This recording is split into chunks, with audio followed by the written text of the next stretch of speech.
Assalamualaikum and good day everyone. So today I'm going to share with you guys on how to connect to Apache Hive using PyHive. So basically these are the steps that we need to do. So as we can see here, we need to configure the Hive server 2. The first thing is to add the proxy user. Alright, in the coresite.xml in Hadoop. So we have to copy paste these things. So you have to change the username to your username. So for my case is Hadoop. And then the second one is to set the Hive server at localhost. So if you don't set the value to localhost, then the Hive server will not appear in the localhost. So that will be the problem. Alright. Okay. These things from the property up until this end, we need to copy paste as well, and then we need to run hadoop fs chmod the tmp file, and then run in terminal. We have to start the Hive server 2 and then try to connect to Hive server via beeline. It's more easy just to make sure that it can be connected. Alright, and then we can check the Hive server 2 in localhost 10002. As you can see here, just click it, then it will appear all the information about the server. And then we go to install PyHive. Alright, so these are the packages that required to install PyHive. So before you try to install PyHive, make sure that you already installed all these things. Okay, so we try to start with the configuration. So first thing first, I will try to use the other user. So I have to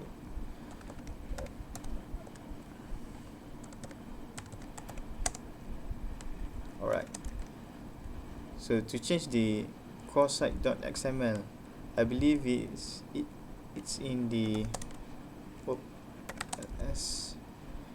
it's in the Hadoop. So you can see cd Hadoop. We change the directory to cd Hadoop, and then we go to the cd etc. Alright, and then we go to Hadoop again. Alright, so you can see over here there's a coresite.xml. so these are the file that we change it. So I change using nano coresite.xml. Oops, I think it's wrong. The spelling is wrong. coresite.xml. So these are the part that we need to copy paste. As you can see here, start from the property and then name hadoop.proxy user. So we add in a proxy user Hadoop groups with the value of this sign, and then as well as the Hadoop proxy user Hadoop host. So you have to change this username, depends on your username. So my username is Hadoop. So example, if I want to change it to Amir whatsoever, then change it. Alright, so once you paste it, and then just Ctrl X and save it. Alright, so moving on to the next step is set the Hive server 2 at localhost. Okay, this is another important part, right? If you don't set it, then you never run the Hive server at localhost. So we go back to, we try to search for the hive-site.xml. I believe the file is in the Hive, so we can check it. cd hive, it's in the configuration, cd config. Alright, so we can see there's a hive-site.xml. So we're gonna edit the file, hive-site.xml. Alright, so it's quite, in the hive-site.xml is quite long. As you can see, it's too many words. Alright, the XML file is very long. So what we can do here is we just search for the words that we want by clicking Control W, and then we search for hive.server2, and then thrift.bind host. Right, so previously there's no local host here, alright, because I changed it already, so it's okay. But if you don't have a value here, you must add it, and then you have to save it. Alright, so the next part is just to make sure hive.server thrift.port. Oops, I think it's wrong here. I think it's not the Hive server, it's a Hive server 2. Alright, it's Hive server 2, sorry. Okay, try again one more time. Okay, Control W, search for the hive.server2.thrft.port. Voila. So you see over here the property name hive.server2 thrift.port. So these are the port that we will listen for the server.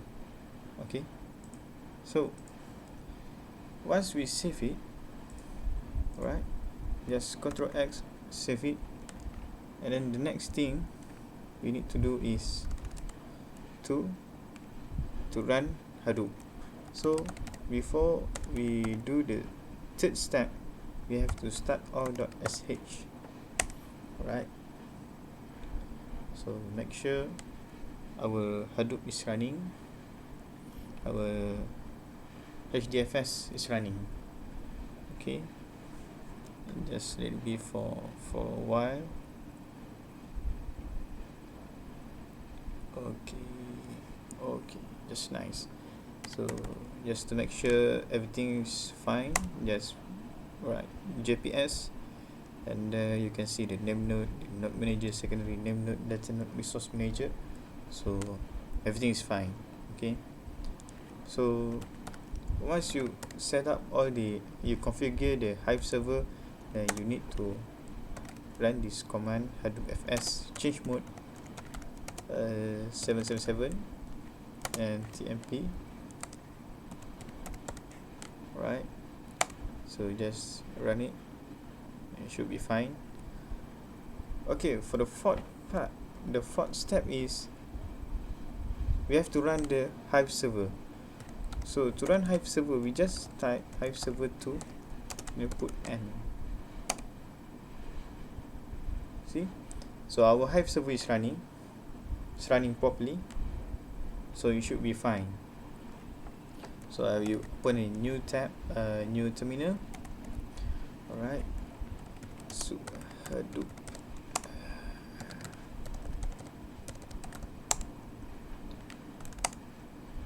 Okay, you can see that we already successful to run the Hive server 2. So we're gonna check whether the Hive server 2 is at the local host or whatsoever. So we can try to, try to connect with beeline. So just run a beeline, wait for a while. Alright, so once the beeline appear, we can try to connect JDBC to Hive 2 at localhost. Alright, and our port is 10000. Nice. Connecting, enter your username. So my username is Hadoop, my password. Alright, so you can see it successfully connect to the port, which mean our configuration is successful. So let's try a simple like show databases. Oops. Alright, show databases. Yep, so the databases that we're using right now is default. And how about show a, what we call it, show tables. Alright, so we can see there's a WTI price over there, and then let's try select all from WTI price. Yep, that's all the data. Okay, so everything's worked just fine, so we can just quit from the beeline. Okay, so let's try to open our browser. Alright, and then try to search for the HTTP localhost 100. Okay, nice. So these are the information that you can see, that you can get for your Hive server 2. Alright, if you don't run your Hive server 2, then this page will not appear in your browser. So which means again, we're successful to connect to Hive server 2. Alright, so the next thing, once we done with configuring the Hive server 2, we need a tool to connect Python with Hive. So we use the PyHive library. Okay, so we have to start with installing the PyHive. So let's run our terminal. Just a simple thing like,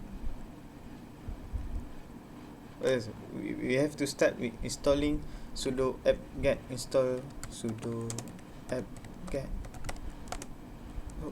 apt-get install gcc. So these are the packages that you need to install before you installing PyHive. If you not install it, then PyHive couldn't work properly. So let's try install it. Then blah blah blah blah blah. GCC is already the newest version because I already installed it, so no problem. So the second thing is to put a, you can try just run this command sudo apt-get install lib-sasl to thrift pip3 install sasl. Well, it depend on what version of pip you have, right? So mine is pip3, because if you try to search for pip version, mine will not appear because obviously it's a pip3 version. Oh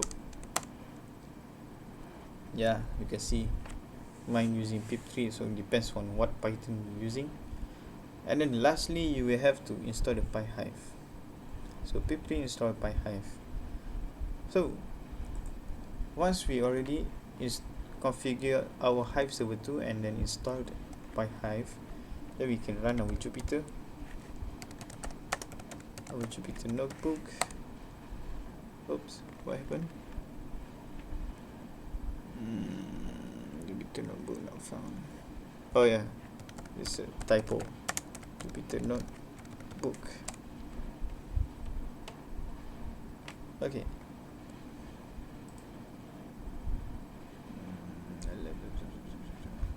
Oh, sorry, not this thing. Okay, so these are the basic thing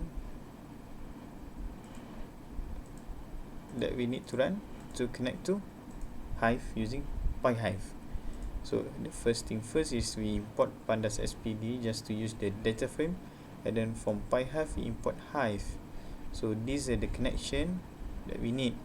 So like I mentioned before, our host is localhost, and the port that we're listening to is 10000.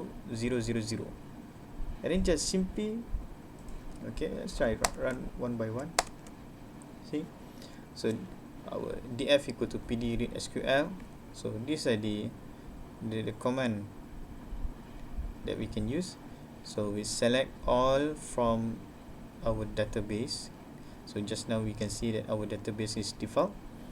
and our table name is WTI price, so default.wti price, and this is the connection, right? If you don't put the connection, then you will not able to connect, you will not able to receive the data. See, there's error here, the argument connection. Alright, so we just put COON, and you can just we try the f.head just to get the first few rows. Alright, and then we can see the describe the mean, the count, the set deviation. Might as well we want to know the info. So that's how you connect to Hive using PyHive. So thanks guys for listening, for watching this video. I hope you all understand. Thank you.